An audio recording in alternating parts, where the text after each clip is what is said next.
first world organizations are desperate to discover the magic formula for becoming more innovative, as it is imperative they come up with new products in order to sustain growth.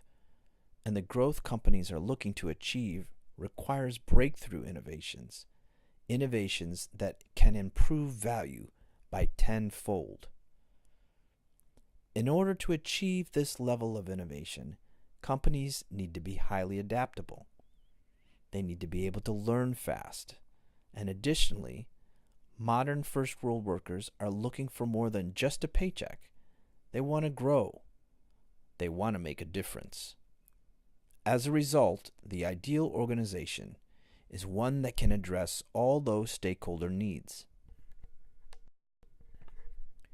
In his 2016 TED Talk, How the Future of Work is Not Jobs, Connexa CEO Rudy Karzan explains that people don't just want jobs anymore.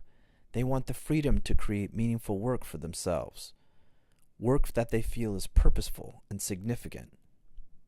He goes on to say that successful organizations of the future will be those that learn how to structure themselves in ways that employees can realize this impulse. But what is the metric for meaningfulness, and how does an individual's sense of purpose relate to an organization's business objectives? Arthur Adler provides some insight through his principles of individual psychology. Adler believed every individual had within themselves a will to be the master of one's own destiny that came into focus through three quests: the quest to find love, the quest to fit in, and the quest to contribute. The quests were pursued through a learning cycle, similar to Joseph Campbell's hero's journey, a rite of passage that started with the individual feeling like an inferior loser, and then through the force of will, ingenuity, and usually a band of uniquely skilled comrades, transforming into a sage warrior that saves the community. Adler called this drive social interest, or Gemeinschaftsgefühl, and he believed that it was something that needed to be nurtured and developed from childhood. Nancy Duarte, in her book Illuminate, argues that leaders of innovation companies need to call their people out into this journey as if they were playing the mentor role on Campbell's monomyth. She defines an epic story framework that facilitates the innovation cycle S-curve. In his TED Talk, Everyday Compassion at Google, Chade-Meng Tan talks about how Googlers joined together on their own accord to face a hero's journey and solve a social issue. Per Tan, they do it out of a sense of compassion for the objects of their action, not as a result of any business objective or leadership initiative. And Google has found that as a result, these individuals learn faster and become more confident, competent, connected, and innovative in dealing with change. They also grow as leaders and have a stronger loyalty to and engagement in the organization. All this as a result of them living up to their inner drive for purpose and meaning.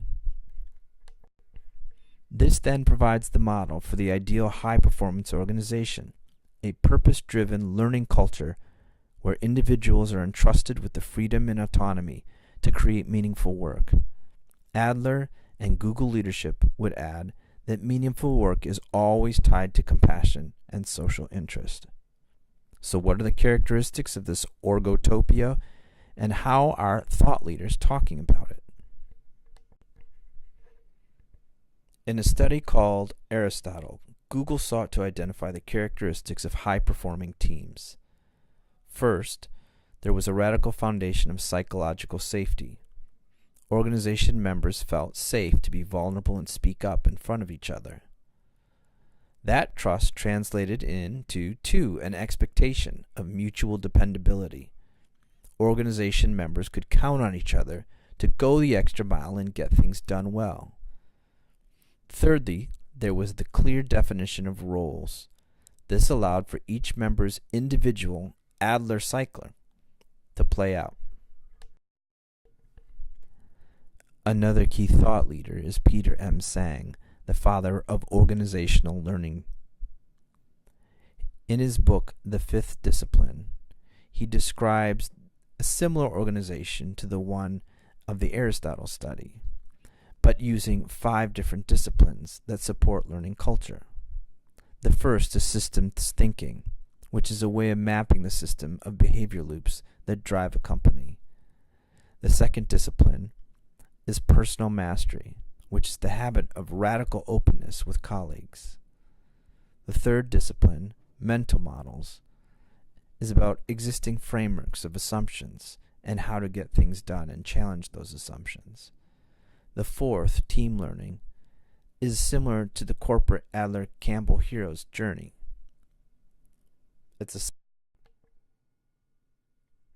A third thought leader is Frederic Laloux. In his book Reinventing Organizations, Laloux describes teal organizations.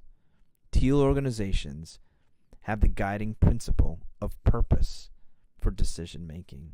They strive for wholeness and community or social impact. Adler would be pleased.